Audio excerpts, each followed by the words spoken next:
José me presentó, pero de todas formas, mi nombre es Samuel Toledo, Klaus por la madre, de la diócesis de Concepción. Yo viví en Cursillo el año 93.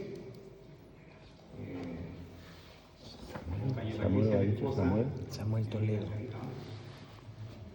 ¿Qué se para? El de abajo. Perdóname, es relajado de sacar el manicomio. Aquí estamos entre amigos y, como decía Eduardo, los amigos llegan hasta el refrigerador. Así que, bueno, decía, casado con Patricia, tenemos 4 hijos, 6 nietos y eso. Y antes de comenzar con este proyecto que me apetece que comparta con ustedes, No veo a tus hijos. quiero contarles cómo llegué hasta aquí, porque yo creo que cada uno de nosotros tiene una historia de cómo llegó hasta aquí. Los que estamos aquí y algunos que por alguna razón no han podido venir, ¿cierto? Y se les extraña. Hace allá por el año 2011, el presidente del secretariado de mi diócesis me pidió si podía ser el vocal de escuela del secretariado. Bueno, a mí en Cursillo me enseñaron, y creo que aprendí, a decir que sí cuando se nos llama. Entonces dije sí, me sentí contento en el momento cuando me invitaron a eso, pero luego se me provocó una crisis fuerte, porque yo asistía a escuela como muchos otros y sentía que no estaba yo a la altura de esa responsabilidad. Y me compliqué mucho, pero ya había aceptado. Adelante, está en su casa, pasa.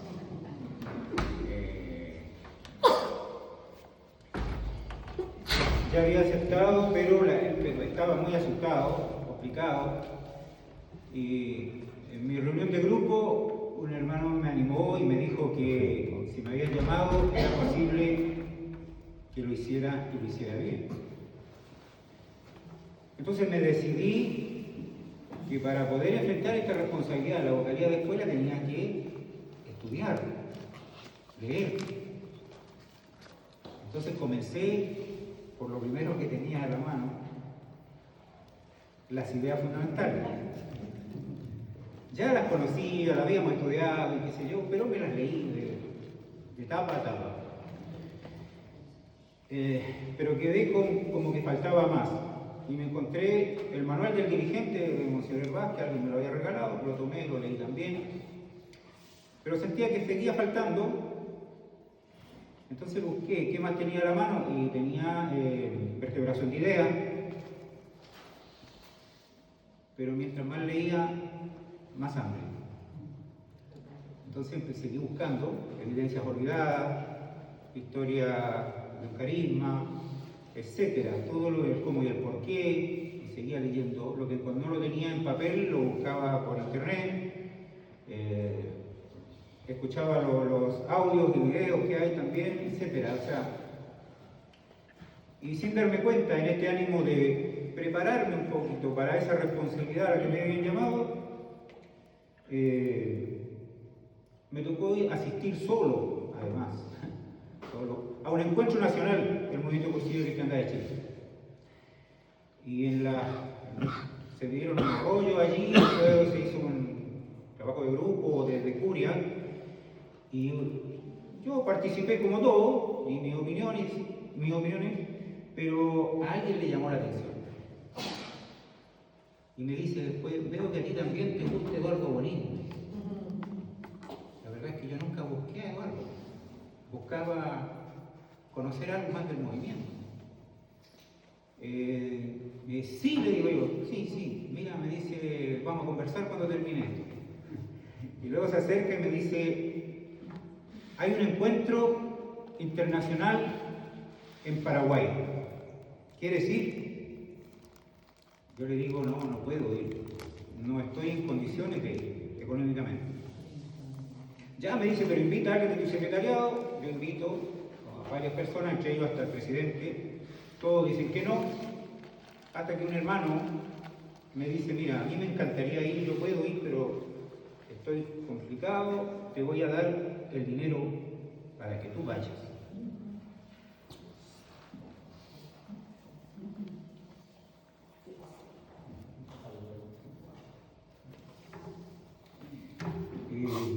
Si esto no es un llamado del Señor, ya llamé a Roberto Dastres, que es el que me invitaba, el de Melipilla, y le digo, Roberto, voy a ir. Ah, qué bueno, me dice, tu presidente ya se inscribió. Al final fuimos 3 a Paraguay, a la casa a las tierras de Omar Benítez. Tengo un cariño muy especial porque ahí descubrí otro Cursillo. Con el gran Antonio Muñet,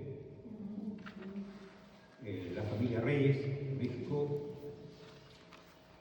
y Loren Mayat, de Mallorca. Y comenzó esta historia. Y así como algunos los escucho yo, una lucha, un quiebre, una crisis terrible, llegamos hasta el arzobispo, con un problema que se generó.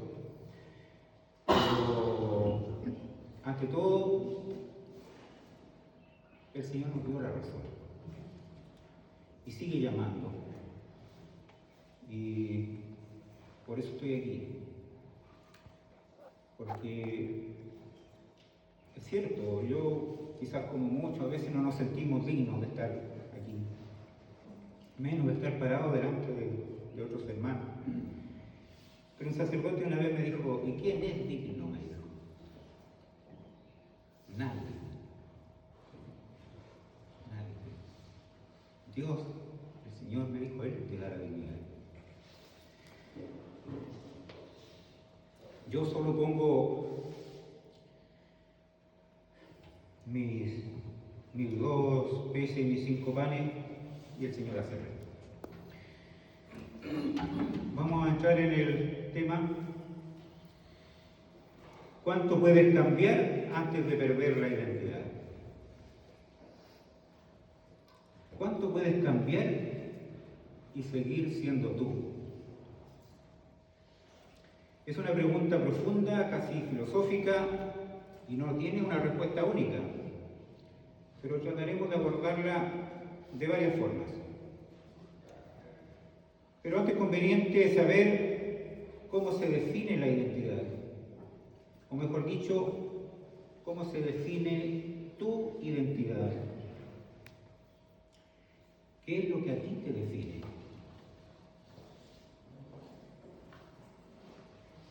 Bueno, el nombre, por ejemplo.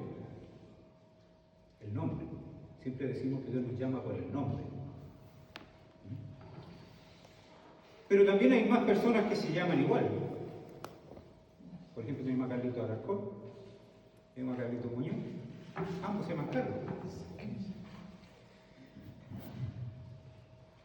Entonces tu apellido,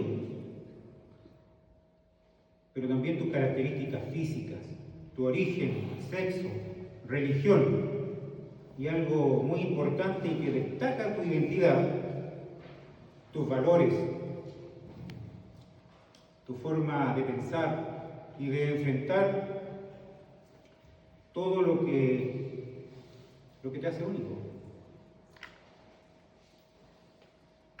¿Cómo enfrentas tú la vida? De alguna manera define lo que tú eres. Bueno, desde este punto de vista podríamos decir que tu identidad tiene 2 componentes. Uno esencial, que no cambia, y otro accidental, que puede cambiar. Si lo esencial no cambia, o mejor dicho, no debiera cambiar, por ningún motivo razonable, no debiera cambiar. Pero lo accidental sí cambia o puede cambiar. Podrías mejorar tu apariencia, ir a un gimnasio, a una peluquería, a un salón de belleza, comprarte un lindo traje, vestirte a la moda, actualizarte. Sería bueno saber por qué necesitas cambiar. ¿Te hace mejor? ¿Te hace mejor? Bueno, decíamos que trataríamos de abordar, ¿cierto?, estas preguntas de varias formas. Y lo vamos a hacer primero desde la filosofía.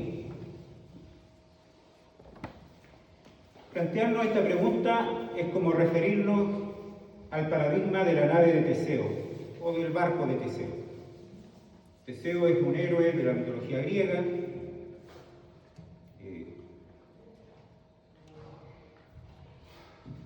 Y que los atenienses conservaron su barco, este un héroe que mató a un Minotauro. Entonces ellos conservaron el barco, pero el barco con el tiempo se iba deteriorando, entonces comenzaron a reemplazar algunas partes. Sacaban unas tablas que ya estaban, según ellos, había que cambiarlas, ponían unas nuevas, quitaban unas y ponían otras, hasta que llegaron a un punto en que ya habían cambiado todas las tablas. Y la pregunta es, ¿sigue siendo el mismo barco?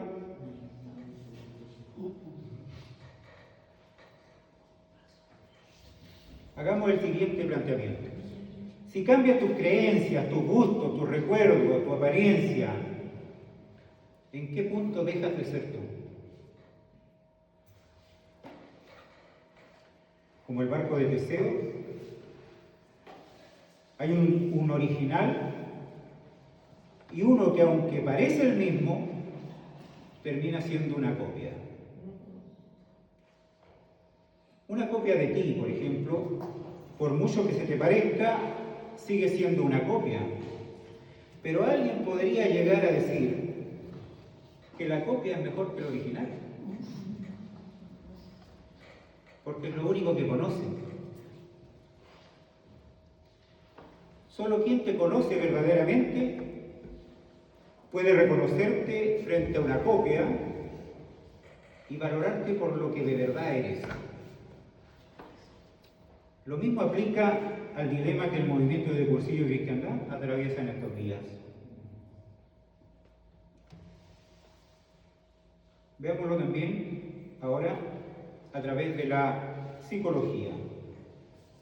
¿Podrías cambiar tu nombre y seguir siendo el mismo o mantener tu nombre y ser distinto, ser otro? Aunque el nombre es clave de identidad personal. Alguien podría usar tu nombre y quizás muchos podrían pensar que eres tú. Pero la verdad es que han usurpado tu nombre. La identidad personal está íntimamente ligada a una narrativa interna. ¿Quién crees que eres basado en tu historia, tus valores, tus relaciones? Podríamos cambiar algún aspecto de nuestra vida, carrera, religión, entorno, y a pesar de esto seguir pensando que somos nosotros mismos, únicos, irrepetibles.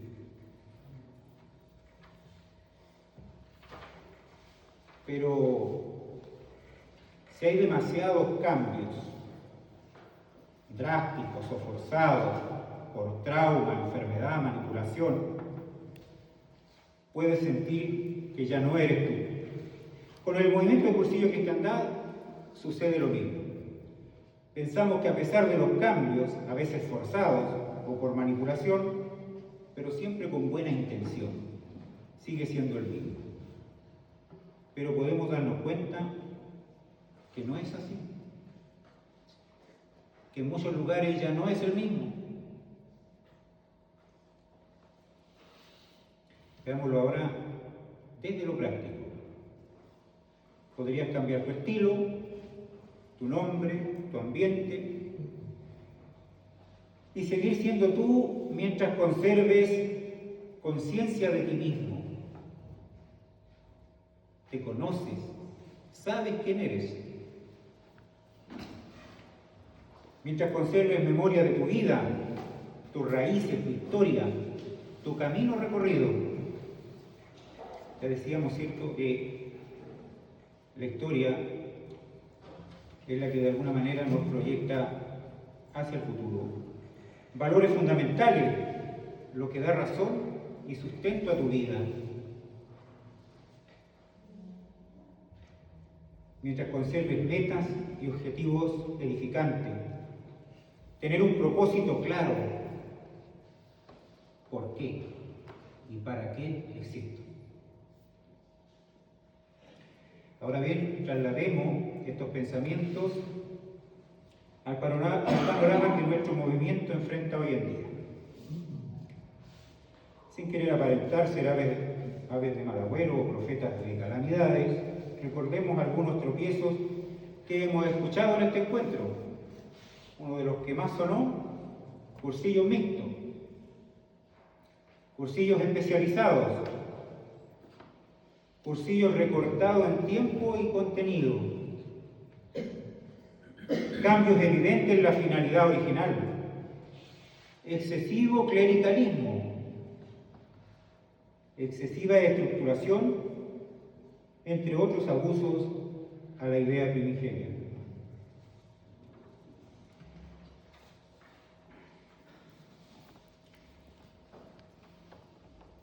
Fíjate que yo tengo una hija que vive aquí en la Araucanía, vive donde nace el río Biobío. Para los que no saben, el río Biobío es un río extenso y muy importante. De hecho, la región lleva su nombre, región del Biobío. Y cuando yo supe que ahí nacía el río Biobío, claro, me llamó la atención. Es un lugar donde tú puedes beber esa agua y no te pasa nada. Pero donde desemboca, que es allá en Concepción, no puedes ni tocarla.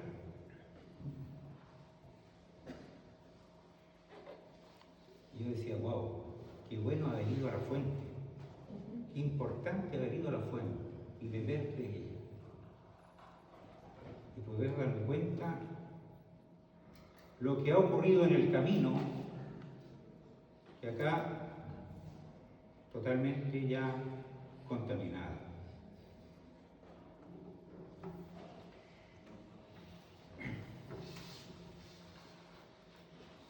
A veces parecen pequeños detalles, inofensivos, intrascendentes, pero van tergiversando la idea original. Eduardo decía, y que ya se ha dicho aquí también, y lo repito, el movimiento de cursillos es como un árbol de Navidad, le han puesto tantos adornos que ya no se puede ver el árbol. Y a veces lo mismo sucede con nosotros. Por eso es que en el cursillo no es que tengamos que poner cosas, sino más bien quitarlas que estorban a la acción de la gracia. Y lo mismo en el cursillo, en el movimiento de cursillo.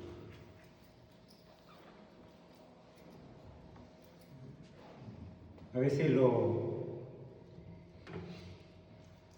que buscamos es poner un barniz. Y lo que se necesita no es un barniz, es esculpir para quitar lo que ya está demasiado mal aprendido.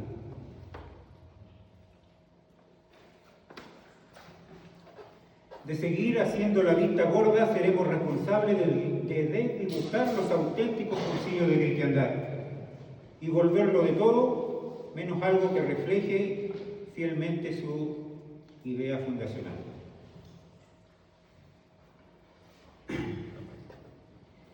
Los cursillos de cristiandad no son el barco de Teseo.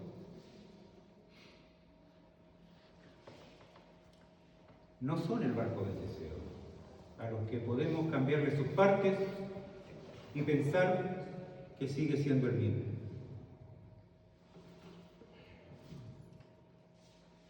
Ya dejó de ser el original.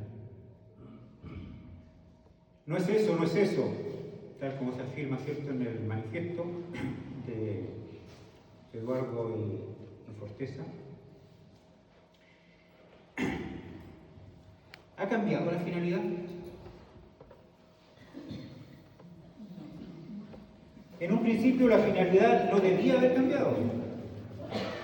Hacer que la persona se descubra amada por Dios y se decida libremente a responder a ese amor. Eso es, que el hombre en su libertad se encuentre con el Espíritu de Dios, con el amor de Dios. Eso es todo.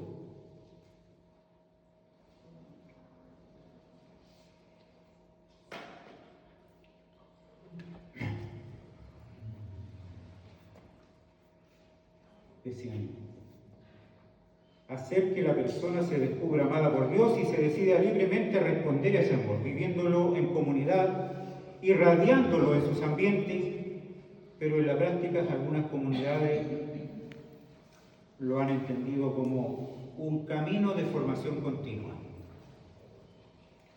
más estructurado, menos libre, donde unos hablan y otros escuchan, donde unos enseñan y otros aprenden o tienen que aprender, porque luego serán evaluados. Y esto, aunque les parezca extraño, hasta hace poco incluso estaba en el Reglamento Nacional del Movimiento Cursillo de Chile.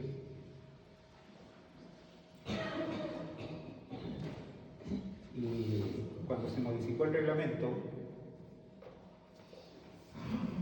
Concepción, además de los aportes que hizo a esas modificaciones, envió una carta que me hubiera gustado tenerla a la mano.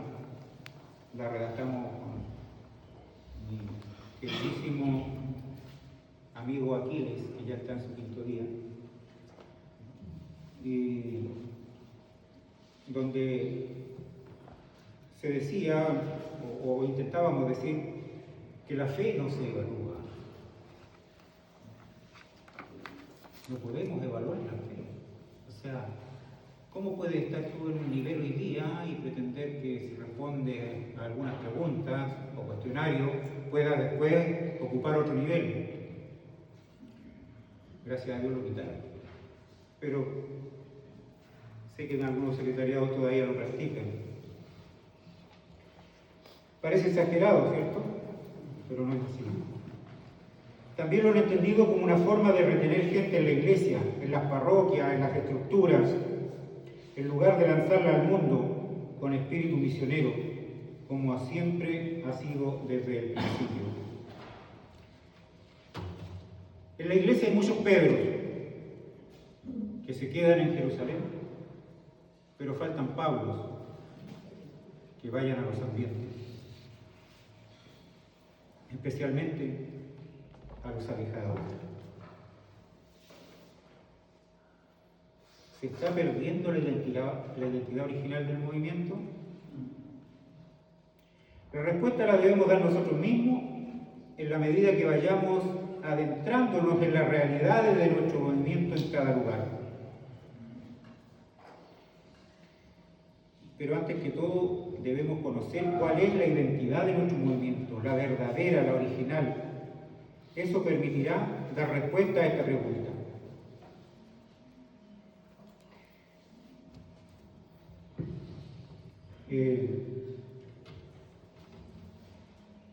Eso de repente parece difícil. Estoy pensando, a medida que voy compartiendo esto con ustedes, pienso en mi diócesis, pienso en algunos otros hermanos de otras diócesis que conozco, y en lo que decía inclusive el otro día el sacerdote que es el asesor nacional del movimiento Cursillo Sur. Me pareció también muy providencial escuchar una meditación de él donde hablaba de la identidad del movimiento y de que no la conocíamos y que nos llenábamos de actividades y estábamos cumpliendo programas y parece que eso era todo. Y quieren ir a hacer esto y quieren hacer esto otro, decía, pero no conocen su propio carisma. Interesante. Y quizás es lo que también debemos hacer nosotros, conocer nuestro carisma, conocer la identidad de nuestro carisma, lo que lo identifica, lo que es. Y en la medida que lo conozcamos, podemos darnos cuenta si lo estamos aplicando bien o no.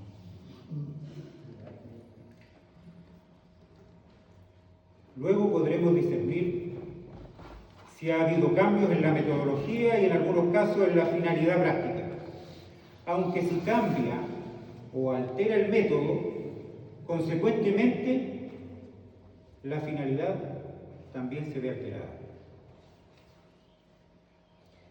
Ahora es conveniente reflexionar ante esta realidad. ¿Los cambios ayudan a volver al carisma original o lo reemplazan? En muchos lugares, la identidad de los cursillos de cristiandad se ha ido diluyendo entre estructuras eclesiásticas, como un grupo parroquial, con normas rígidas, como establecer edades para participar en los cursillos, o métodos que ya no interpelan al hombre y a la mujer actual en su ser testigo de Cristo en sus ambientes.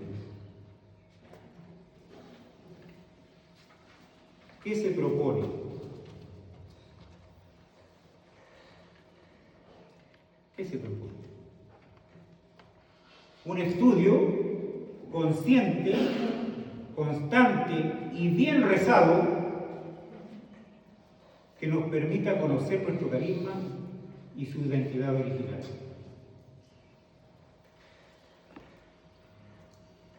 Mira, el otro día decía yo, respecto de algo que tiene que ver también con el movimiento,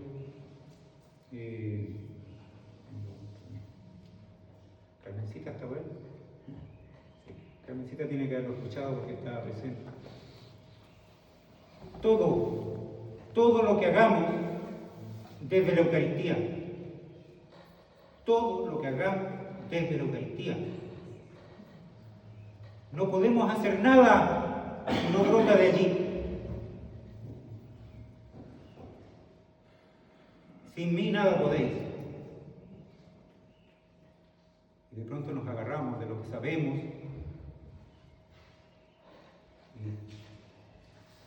y nos quejamos de que no conseguimos los objetivos porque estamos luchando con nuestras propias fuerzas. Dejemos que el Señor haga el milagro. Llevemos nuestros pancitos, nuestros pescaditos y que Él los multiplique. Todo desde la Eucaristía. Por eso digo, un estudio consciente, constante y bien rezado. De esta forma podemos realizar una profunda y sincera revisión del estado actual de nuestro movimiento, en su esencia, mentalidad, método y finalidad, para poder determinar si lo que estamos aplicando está de acuerdo con su carisma fundacional. No es cambiar por cambiar. No es el barco de Teseo. Se propone regresar al trato personalizado, de persona a persona, ser fiel al método, vivir en clave de amistad. Y este vivir en clave de amistad es con todos. con todos, con los que piensan distinto, incluso con los que no hacen mal. Porque si no, desconocemos el carisma, el que decimos defender.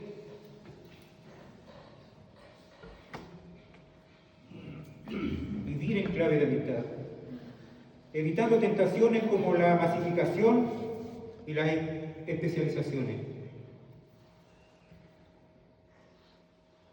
El carisma se potencia, revive en las reuniones de grupo y en la subtreía. Por eso, para comenzar, debemos fortalecer nuestras reuniones de grupo y nuestras subtreías. Allí florece el carisma fundacional. El cambio propuesto es regresar a la fuente, tal y como ha sido señalado por varios papas. El cambio propuesto nos invita a conocer más a fondo todo el contexto que nos dio origen y sentido. Nuestro carisma es algo vivo, vital, se mueve a impulsos del Espíritu Santo y del cual nosotros somos depositarios y responsables. Debemos rescatar nuestra identidad. Rescatar nuestra identidad. No es fácil, a veces no se entiende. Queremos saber lo que es, queremos explicarlo. Y a veces cuando lo explicamos, lo complicamos. Hay que vivirlo. Yo recién les decía, casado con Patricia. Pati no es asidua a la lectura. Ha escuchado poco del carisma y ha leído menos. Pero lo vive más que yo, que me he leído todos estos libros. Yo la admiro. Porque cuando conocí el carisma, por eso es importante, me di cuenta de que yo no lo vivía, pero ella sí.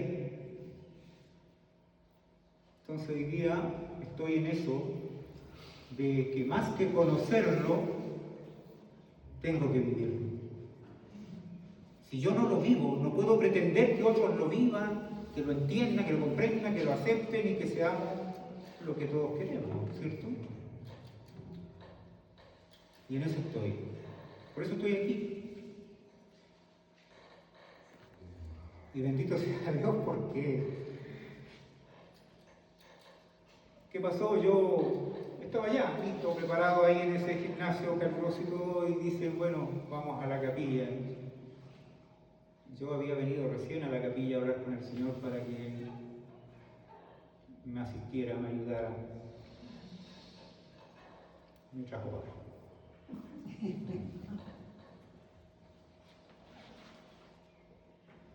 Él siempre se las arregla. Y nosotros que queremos arreglar todo y terminamos estropeando las cosas, ¿sabes? Por pura soberbia, por orgullo.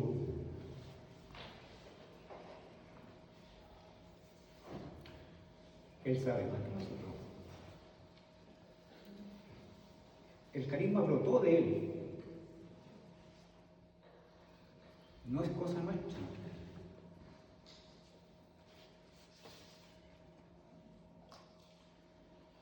El movimiento de Cursillo de Cristiandad nos ha propiciado vivir la alegría de ser nosotros mismos. Pero ahora nos corresponde a nosotros procurar que nuestro movimiento sea el original, el que el Espíritu Santo inspiró en la persona de Eduardo Bolívar.